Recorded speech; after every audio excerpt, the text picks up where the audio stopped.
તો મારા બધા ઠાકોર સમાજ માટે આ વિડીયો છે કે હવે જે ઠાકોર સમાજનો વિરોધ કરી રહ્યા છે ડીજેવાળા ભાઈઓ એઓના માટે કે તમે જે વિરોધ કરી રહ્યા છો એ તમે પહેલાં જુઓ છો કે કોની સામે વિરોધ કરો છો। અને મારા વાલા ભાઈ કે ઠાકોર સમાજ તમને કહેવા નહોતો આવ્યો કે તમે તમારી જમીન ગીરવે મૂકજો અને ડીજે લાવજો, કે તમને ઠાકોર સમાજ એવું કહેવા નહોતો આવ્યો આખો કે તમે તમારી પ્રોપર્ટી છે, તમારું જે પણ મિલકત હોય તે તમે ગીરવે મૂકીને આવી રીતે સાઉન્ડ લાવજો અને સાઉન્ડ વગાડીને તમારી જિંદગી જીવજો। અરે તમે જે જમીન ગીરવે મૂકી છે એ જમીનમાં ખેતી કરીને પણ તમે સુખીથી તમારી જિંદગી જીવી શકો છો। તો આજે હવે અમુક એવા વિડીયો વાયરલ થઈ રહ્યા છે કે જે ચોખ્ખા શબ્દમાં એવું કહી રહ્યા છે એ વિડીયોમાં કે એકદમ ક્ષત્રિય ઠાકોર સમાજનો વિરોધ કરે છે। તો હું એ લોકોને કહેવા માગું છું કે શું તમે પહેલાં પૂછ્યું હતું, તમે આખી ઠાકોર સમાજને ભેગી કરી હતી ક્ષત્રિય સમાજને કે અમે જે ડીજે લાવીએ છીએ એનો કોઈ પણ વિરોધ તમારે ના કરવો? તો ભાઈ પહેલાં આ વિડીયો તમે ધ્યાનથી જોજો, નહીંતર પછી આપણે તમને વધારે કહેવું ના પડે મારે, નહીંતર પછી આપણે બધું જે થતું હશે એ થશે, એટલે માપમાં રહેવાનું છે। અને બીજું કે એક કાકા એવું કહેતા હતા કે આપણે દારૂ વેચશું, તો વાલા તમે દારૂ વેચશો કે ગમે તે વેચશો, તમારા બાપે તમને જેવી શિખામણ આપી હશે ને એવું કામ તમે કરશો।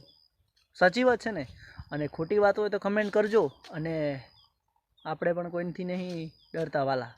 એટલે વિડીયો સારો છે, આપણે જે પણ બંધારણ થયું છે એનું પાલન આપણે કરવું જરૂરી છે, કારણ કે તમે રૂપિયાવાળા હશો, કદાચ બીજા ભાઈઓ રૂપિયાવાળા છે, કદાચ મારા જેવા રૂપિયાવાળા હશે, પણ જે આપણા ગરીબ ભાઈઓ છે, જે ગરીબ માણસો છે, એમની પાસે એક અવસર કરવાના 5-5 ને 10-10 લાખ રૂપિયા નથી હોતા વાલા।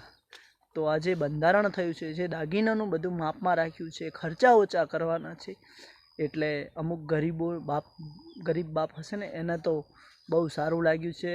એટલે તમે ખર્ચો કરો, તમને કોણ ના પાડે છે?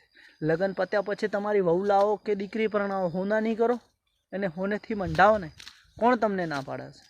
તો મારા બધા ભાઈઓ મારા વિડીયોથી સહેમત હોય તો દિલથી કમેન્ટ કરજો, અને હજુ એટલું કહેવા માગું છું કે વિરોધ તો ના જ કરતા, અને પછી વિરોધ કરશો તો તમને તો ખબર જ છે કે ઠાકોર સમાજ તમારી કેવી છે, અને સમાજથી દૂર થવા માટે જો વિરોધ કરવો હોય તો કરી જોજો વાલા, તમને પણ ખબર પડશે।